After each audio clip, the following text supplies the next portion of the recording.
2025 সালের 15 আগস্ট বিশ্ব রাজনীতির ইতিহাসের এক অনন্য অধ্যায় যোগ হলো। পৃথিবীর দুই প্রভাবশালী নেতা মার্কিন প্রেসিডেন্ট ডোনাল্ড ট্রাম্প ও রাশিয়ার প্রেসিডেন্ট ভ্লাদিমির পুতিন সরাসরি মুখোমুখি বসেন আলাঙ্কার মাটিতে। বৈঠকের মূল আলোচনা ছিল ইউক্রেন যুদ্ধ নিয়ে সম্ভাব্য শান্তি চুক্তি। তবে এই বৈঠককে ঘিরে যে নিরাপত্তা বলয় তৈরি হয় তা অনেকের কাছেই থ্রিলার মুভির মতো মনে হয়েছে। শুরু থেকে বৈঠকটি ছিল নজিরবিহীন। সাধারণত এমন উচ্চ পর্যায়ের আলোচনায় নিরাপত্তা থাকে জোরদার, তবে আলাঙ্কায় গড়ে তোলা ব্যবস্থাপনা ছিল বিশ্বের রাজনীতির ইতিহাসের বিরল। পুতিন যখন বিমানে আসে তখন তাকে বহন করা বিশেষ ইউলেশন-2 বিমানের পাশে উঠছিল 6টি supersonic echoey SU-57 fighter jet. আরও ছিল রাশিয়ার কথিত শ্রেষ্ঠ প্রজন্মের স্টলথ ফাইটার, যা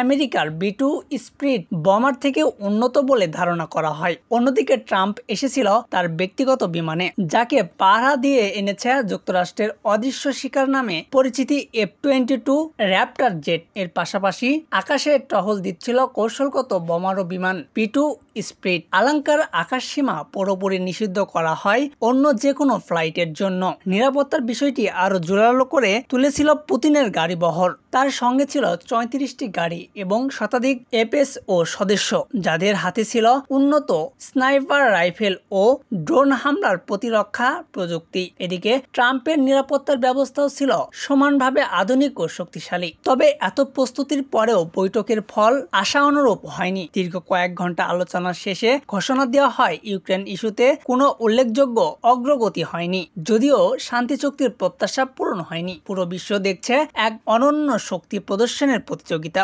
বিশ্লেষকদের মতে এই বৈঠক ছিল রাজনৈতিক সমাধানের চেয়েও প্রতীকী শক্তি দেখানোর মঞ্চ। যুক্তরাষ্ট্র চেয়েছিল প্রমাণ করতে যে তারা এখনো বিশ্বের সবচেয়ে শক্তিশালী দেশ, আর রাশিয়া দেখাতে চেয়েছিল তারা কোনো অংশে পিছনে নেই। আলাঙ্কার আকাশে গর্জনরত যুদ্ধবিমান এবং দুই শক্তিধর নেতার পাশের অবিশ্বাস্য নিরাপত্তা যেন বিশ্বকে স্মরণ করিয়ে দিল এই বৈঠক কেবল কূটনৈতিক ছিল না, বরং ছিল ক্ষমতার প্রদর্শনের এক স্পষ্ট বার্তা।